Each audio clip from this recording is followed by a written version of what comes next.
situasi kecewa, situasi berat, situasi merasa sendiri, ditinggalkan, diabaikan, gak punya siapa-siapa, banyak masalah, terbeban, situasi sedih. Dan dalam situasi itu, kunci untuk kita survive, kunci untuk dapat jalan keluar, kunci untuk dapat keajaiban itu cuma satu, husnudzon kepada Allah. Berbaik sangka kepada Allah, itu kunci teman-teman. Dan kunci ini adalah kunci paling mudah. Bukan kata saya, kata ulama dan nanti banyak sekali contoh-contoh kisahnya. Ternyata yang paling mudah untuk kita mendapatkan kunci keajaiban dalam hidup itu, yang paling mudah karena dia gak butuh effort banget adalah berbaik sangka kepada Allah. Sangat-sangat tidak butuh effort yang berlebihan. Sehingga dengan kita switch sedikit aja pikiran kita yang harus connect dengan, relate dengan hati kita. Gak boleh pikiran kita husnuzon tapi hati enggak. Pikiran bilang Allah baik kok, hati masa sih? Gak connect kan, berarti gak relate ya. Kalau pikiran dan hati udah relate, lalu kita husnuzon kepada Allah, di switch sedikit aja dari yang tadinya curiga, bunun, prasangka, jadi berubah kepada hal-hal yang baik tentang Allah. Langsung seketika itu juga Allah rubah situasi kehidupan kita. Jadi merubah situasi kehidupan kita itu semudah merubah pikiran kita tentang Allah, teman-teman. Dan itu dahsyat loh. Bahwa Allah sayang kita, Allah perhatian sama kita, Allah gak mungkin tega sama kita, bla bla bla. Itu tuh dimunculin sesederhana ngebalikin perasaan dan pikiran kita. Sesederhana itu juga dan semudah itu juga Allah kun fayakun merubah situasi dan keadaan kita. Mudah sekali ternyata. Saya kasih contoh tentang keajaiban husnuzan. Yang ekstrim dulu nih. Nabi pernah bercerita, nanti di hari kiamat ada 4 orang ahli neraka. Yang mereka itu banyak dosa, durhaka, kufur kepada Allah. Mereka itu diazab di dalam api neraka, kemudian setelah sekian lama dikeluarkan dari api neraka. Dikeluarkan dari api neraka untuk dihisap. Apakah dosa mereka udah habis?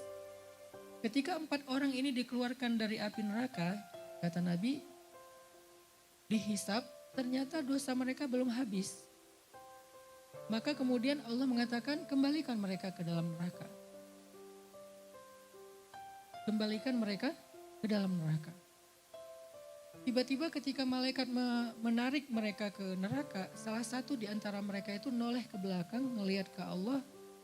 Walaupun bagaimana melihat ke Allah, Allah lebih tahu. Dia noleh ke belakang dan mengatakan, Ya Rabbi, aku tidak pernah menyangka Engkau akan mengembalikan aku ke dalam api neraka. Karena ketika aku dikeluarkan dari api neraka, aku menyangka Engkau telah mengampuni aku.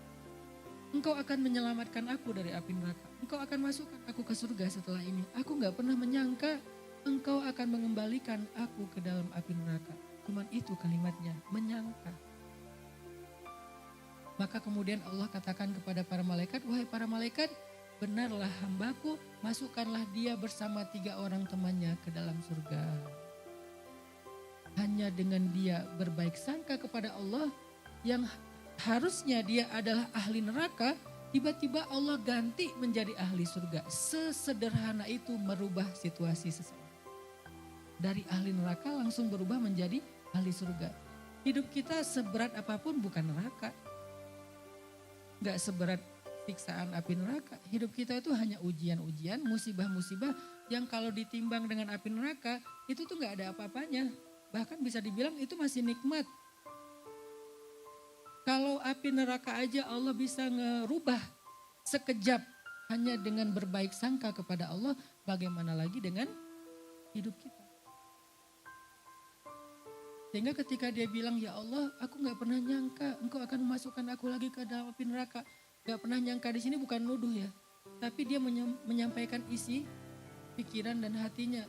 Aku gak nyangka ya Allah, karena aku pikir Engkau telah mengampuni aku. Allah katakan aku mengampuni dia. Dan benarlah prasangka dia kepada aku, masukkan dia ke dalam surga karena ana inda dhanni abdi bi. Aku tergantung prasangka hamba kepada aku. Mudah kan bergaul sama Allah? Gak ada cerita kegeeran itu gak ada. Kayaknya aku kegeeran deh. Merasa Allah perhatian ternyata enggak. Merasa Allah kayaknya sayang banget sama aku ternyata enggak. Gak ada cerita ke Allah tuh kegeeran kitanya tuh gak ada. Karena semakin baik prasangka kita kepada Allah, maka seperti itulah Allah kepada kita bahkan lebih. Kegeeran itu hanya muncul dalam bergaul dengan manusia. Dan seringnya memang kayak gitu. Memang kitanya aja yang GR. Aku kira dia baik sama aku kira dia bakal maafin aku kira ini kan zon, prasangka kan. Dan kita selalu aku kira yang baik-baik tentang orang lain dan seringnya, walaupun gak selalu, seringnya kecewa. Karena dia ternyata gak kayak gitu. Aku kira dia pengen nolongin aku, ternyata manfaatin. Aku kira dia jujur, ternyata dia dusta. Aku kira dia amanah, ternyata dia khianat. Aku kira dia tulus, ternyata ada udang di balik batu. Aku kira, selalu aku kira yang husnuzon, tapi seringnya kecewa. Walaupun kita tetap disuruh berhusnuzon kepada manusia. Tapi beda halnya ketika kita aku kira Allah itu titik, itu beda. Gak akan ada istilah kegeeran. Lo aja yang kegeeran. Emang Allah kayak gitu? Gak ada. Aku tergantung prasangka hambaku kepadaku. Sesederhana itu bergaul sama Allah. Mudah.